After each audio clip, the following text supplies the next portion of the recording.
SolveYourTech.com, your source for how-to guides and tutorials. Welcome to our video about checking the kind of iPhone that you have. If this guide helps you out, then please consider subscribing and liking this video. If you've purchased an iPhone, or if you found an iPhone and you aren't certain what model it is, then there's a quick way that you can find this information. You can do so by opening the Settings app.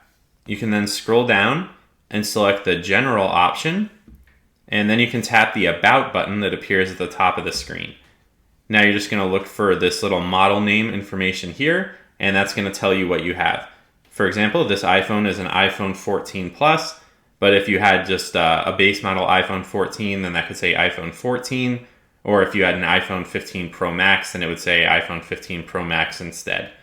You can also choose to edit your device name if you don't like what's currently shown there, or you can see the current iOS version that's installed on the phone, as well as a bunch of different other pieces of information that you might like to know about your device.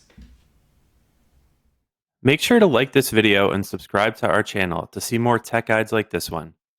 For additional information on this topic and to read the entire article, click the link in the description to visit solveyourtech.com.